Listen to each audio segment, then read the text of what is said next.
Hello. അപ്പോൾ ഇന്നത്തെ special എന്ന് പറയുന്നത് വെണ്ടയ്ക്കയും മുട്ടയും വെച്ചുള്ള ഒരു അടിപൊളി ഹെൽത്തി ആയിട്ടുള്ള സ്നാക്കിൻ്റെ റെസിപ്പിയാണ് കേട്ടോ.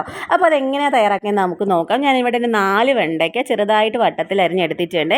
ഇനി നമ്മൾ അടുപ്പ് കത്തിക്കുക, അതിലേക്കൊരു നോൺ സ്റ്റിക്ക് പാൻ വെച്ച് കൊടുക്കുക. നോൺ സ്റ്റിക്ക് ഇല്ലെങ്കിൽ സാധാ ഇരുമ്പ് ചട്ടി ആയാലും മതി. അത് വെച്ച് കൊടുത്തതിന് ശേഷം അതിലേക്ക് 1/2 ടീസ്പൂൺ വെളിച്ചെണ്ണയാണ് ഒഴിച്ച് കൊടുക്കുന്നത്. നമ്മൾ 1/2 ടീസ്പൂൺ ഓയിൽ മാത്രമാണ് ചേർക്കുന്നത്. അത് എണ്ണ നന്നായിട്ട് ചൂടായി വരുന്ന സമയത്ത് നമ്മൾ ഈ അരിഞ്ഞ് വെച്ചേക്കുന്ന വെണ്ടയ്ക്ക അതിലോട്ടൊന്ന് ഇട്ട് കൊടുക്കണം. ഇട്ട് കൊടുത്തതിന് ശേഷം ഇതേപോലെ ലോ ഫ്ലെയിമിലാക്കിയിട്ട് ഇതൊന്ന് 1 മിനിറ്റ് നേരം ഒന്ന് ചെറുതായിട്ടൊന്ന് വറുത്തെടുക്കണം. വറുത്തെടുക്കുക പറഞ്ഞാൽ ഇതിൻ്റെ ആ ഒരു കുഴകുഴ ഒരു പരുവമില്ലേ, ആ ഒരു ലിക്വിഡ് ആ ടൈപ്പ് ഇല്ലേ, അതൊന്ന് മാറി കിട്ടാൻ വേണ്ടിയാണ് നമ്മളിങ്ങനെ ഒന്ന് ആക്കിയെടുക്കുന്നത്. 1 മിനിറ്റ് നേരം ഒന്ന് ആക്കിയെടുത്താൽ മതി. ഏകദേശം ഒരു ഇങ്ങനായിട്ട് നമുക്ക് കിട്ടും. എല്ലാം ഒന്ന് വിട്ട് മാറിയില്ല, വെള്ളത്തിൻ്റെ അളവ് കുറഞ്ഞ പോലെ ആ ഒരു പരുവത്തിൽ നമുക്ക് കിട്ടും. നിങ്ങൾക്ക് കാണുമ്പോൾ മനസ്സിലാവുന്നുണ്ടായിരിക്കും. എന്നിട്ട് നമ്മൾ അത് ചൂടോടെ തന്നെ വേറൊരു ബൗളിലേക്ക് മാറ്റുന്നുണ്ട്. എന്നിട്ട് അതിലേക്കൊരു നടുക്കത്തൊരു കുഴി ഉണ്ടാക്കുക. കുഴിയൊന്നും ഉണ്ടാക്കണമെന്ന് കേട്ടോ, ഞാൻ ചുമ്മാ പറഞ്ഞതാണ്. അതിലേക്ക് 3 മുട്ടയാണ് നമ്മൾ ചേർത്ത് കൊടുക്കുന്നത്. 3 മുട്ട ഒഴിച്ച് കൊടുക്കുക. പിന്നെ കുറച്ച് സംഭവങ്ങളോട് നമുക്ക് ഇവിടെ വേണം. ഞാനിവിടെ അരമുറി തക്കാളിയാണ് അരിഞ്ഞ് വെച്ചേക്കുന്നത്.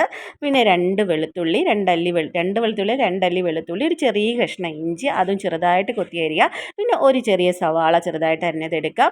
പിന്നെ ക്യാരറ്റ് ഉണ്ടെങ്കിൽ ഒരു ചെറിയ കഷ്ണം അല്ലെങ്കിൽ ഒരു വലിയ ക്യാരറ്റിൻ്റെ ഒരു 1/4 ഭാഗം എടുത്ത് അതും ചെറുതായിട്ട് അരിഞ്ഞെടുക്കുക. അപ്പോൾ അതെല്ലാം കൂടെ നമ്മൾ ഈ ഒരു വെണ്ടയ്ക്ക മുട്ടയിലേക്ക് ഇട്ട് കൊടുക്കുന്നുണ്ട്. പിന്നെ നമ്മൾ അതിലേക്ക് ആവശ്യത്തിനുള്ള ഉപ്പ്, 1/2 ടീസ്പൂൺ ഉപ്പിട്ട് കൊടുക്കുന്നുണ്ട്. 1/2 ടീസ്പൂൺ മുളക് പൊടി ഇട്ട് കൊടുക്കുക. പിന്നെ ഇതിനകത്ത് ഞാൻ മെയിനായിട്ട് ഇട്ട് കൊടുക്കുന്നത് ചിക്കൻ മസാലയാണ്. അത് നിങ്ങളുടെ കയ്യിലുണ്ടെങ്കിൽ മസ്റ്റായിട്ട് ഇടുക, അത് നല്ലൊരു ടേസ്റ്റ് ആയിരിക്കും. അത് 1 ടീസ്പൂൺ ചിക്കൻ മസാല ഇട്ട് കൊടുക്കുക. അതിന് ചാറ്റ് മസാല കയ്യിലുണ്ടെങ്കിൽ അത് ഇട്ട് കൊടുക്കാം. ഇനി ഇതൊന്നും ഇല്ലെങ്കിൽ ഗരം മസാല ഇട്ട് കൊടുത്താൽ മതി. അതാകുമ്പോൾ ഒരു 1/2 ടീസ്പൂൺ മാത്രമേ ഇട്ട് കൊടുക്കാൻ പാടുള്ളൂ കേട്ടോ. എന്നിട്ട് അതിലേക്ക് ഇട്ട പൊടി എന്ന് പറയുന്നത് അരിപ്പൊടിയാണ് കേട്ടോ. അത് 2 ടേബിൾ സ്പൂൺ അരിപ്പൊടി ഇട്ട് കൊടുക്കുക. അപ്പോൾ ഞാൻ അതാണ് പറയുന്നത്, ഇതിനകത്ത് വേറെ ഒന്നും ചേർക്കുന്നില്ല, നല്ല ഹെൽത്തി ആയിട്ടുള്ള സംഭവം തന്നെയാണ്. എന്നിട്ട് ഇതെല്ലാം കൂടെ ഒന്ന് മിക്സ് ചെയ്തെടുക്കുക. പിന്നെ നമ്മൾ നേരത്തെ ആ വെണ്ടയ്ക്ക ഒന്ന് റോസ്റ്റ് ചെയ്തെടുത്ത ആ പാനിൽ തന്നെ നമ്മളിത് ഒഴിച്ചു കൊടുക്കുക. ഞാൻ വേറെ ഓയിലൊന്നും ചേർത്തിട്ടില്ല, നോൺ സ്റ്റിക്ക് പാൻ ആയിരിക്കും എടുക്കുന്നത് നല്ലത്. അപ്പോൾ എന്ത് ചെയ്യും, ഓയിലിൻ്റെ ഒന്നും നമുക്ക് ആവശ്യമില്ല. അപ്പം നേരത്തെ ഞാൻ വെണ്ടയ്ക്ക വറുത്ത് മാറ്റിയതിനകത്ത് ഓയിൽ നമ്മൾ ഒഴിച്ചിട്ടുണ്ടായിരുന്നല്ലോ, ആ ഓയിലിൻ്റെ അംശം ഇപ്പോഴും ആ പാനിലുണ്ട്. ഞാൻ കഴുകി കളഞ്ഞിട്ടൊന്നുമില്ല. അതിലേക്ക് തന്നെ നമ്മളൊന്ന് ഒഴിച്ചു കൊടുക്കുക. ഒഴിച്ചു കൊടുത്തതിന് ശേഷം ഇതേപോലെ എല്ലായിടത്തും നമ്മൾ ഈവനായിട്ടൊന്ന് സ്പ്രെഡാക്കി കൊടുത്ത് വെക്കുക. നല്ല റൗണ്ട് ഷേപ്പായി കിട്ടുകയും ചെയ്യും. എല്ലായിടത്തും എല്ലാ സാധനങ്ങളും എത്തുകയും ചെയ്യും. ഇനി ചെയ്യണമെന്ന് വെച്ചാൽ ഇതെല്ലായിടത്തും ഇങ്ങനെ സ്പ്രെഡ് ചെയ്ത് കൊടുത്തതിന് ശേഷം നമ്മളൊരു അടപ്പെടുത്ത് ഒന്ന് അടച്ച് വെക്കണം. ഒരു 2 മിനിറ്റ് നേരം അടച്ച് വെച്ചൊന്ന് വേവിക്കണം കേട്ടോ.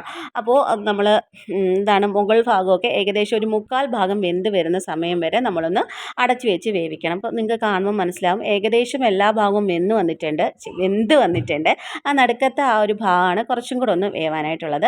ആ സമയത്ത് നമ്മൾ വേറൊരു പാൻ എടുക്കുക. വേറൊരു പാൻ എടുത്തില്ലെങ്കിലും കുഴപ്പമൊന്നുമില്ല. ഞാനിത് മറിച്ചിടുമ്പോഴത്തേക്ക് പൊട്ടിപ്പോയാലോ എന്ന് വിചാരിച്ചാണ് വേറൊരു പാൻ എടുത്തിട്ട് അത് ഇതേപോലെ മറിച്ചിട്ടാൽ മതി. ഇപ്പം നിങ്ങൾക്ക് കുഴപ്പമില്ല എന്നുണ്ടെങ്കിൽ നിങ്ങൾ എടുക്കുമ്പോൾ മറിഞ്ഞ് പോകത്തില്ല എന്നുണ്ടെങ്കിൽ അതിൽ തന്നെ ഇട്ടങ്ങ് മറിച്ചിട്ടാൽ മതി കേട്ടോ. അപ്പോൾ എനിക്ക് അങ്ങനെ റിസ്ക് എടുക്കാൻ വയ്യാത്തതുകൊണ്ട്, കാരണം വീഡിയോയ്ക്ക് ഇച്ചിരി ഭംഗി വേണ്ടേ, അതുകൊണ്ട് മാത്രമാണ് ഞാൻ അങ്ങനെ ചെയ്തത്.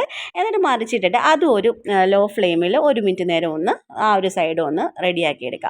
അപ്പോൾ നമ്മുടെ നല്ല ഹെൽത്തി ആയിട്ടുള്ള വെണ്ടയ്ക്കയും മുട്ടയും വെച്ചുള്ളൊരു ഇത് പിസ്സ പോലോ എന്ത് വേണമെങ്കിലും നിങ്ങൾക്ക് പറയാം. സംഭവം നല്ല ടേസ്റ്റാണ്, നല്ല ഹെൽത്തിയാണ്. ഞാനിത് അനാവശ്യമായിട്ട് ഒരു സാധനങ്ങളും ചേർത്തിട്ടില്ല. എല്ലാം നല്ല ഹെൽത്തി ആയിട്ടുള്ള ഐറ്റംസാണ് നമ്മൾ ചേർത്ത് വെക്കുന്നത്. അപ്പം കട്ട് ചെയ്തെടുക്കുമ്പോൾ നമുക്ക് അതിൻ്റെ ഭംഗി കാണുന്നില്ല. അപ്പോൾ എല്ലാവരും ഒന്ന് ട്രൈ ചെയ്ത് നോക്കണം. നല്ല ടേസ്റ്റാണ്. വെണ്ടയ്ക്ക ഇഷ്ടമില്ലാത്തവർക്ക് പോലും ഇഷ്ടപ്പെടുന്ന ഒരു ഡിഷാണ്. അപ്പോൾ ഇതുപോലുള്ള വെറൈറ്റി ഡിഷസുകൾ നിങ്ങൾ ആഗ്രഹിക്കുന്നുണ്ട് എങ്കിൽ, കാണാൻ ഇഷ്ടമാണ് എങ്കിൽ എൻ്റെ ചാനലൊന്ന് സബ്സ്ക്രൈബ് ചെയ്യാൻ മറക്കല്ലേ. പിന്നെ വീഡിയോ ഇഷ്ടപ്പെട്ടെങ്കിൽ ഒന്ന് ലൈക്ക് ചെയ്യുക. പിന്നെ ഫീഡ്ബാക്ക് എന്ന് തന്നെയായാലും നിങ്ങളുടെ കമൻറ്റും കൂടെ ചെയ്യുക. സബ് ചെയ്യുക, ഫോളോ ചെയ്യുക. ബൈ.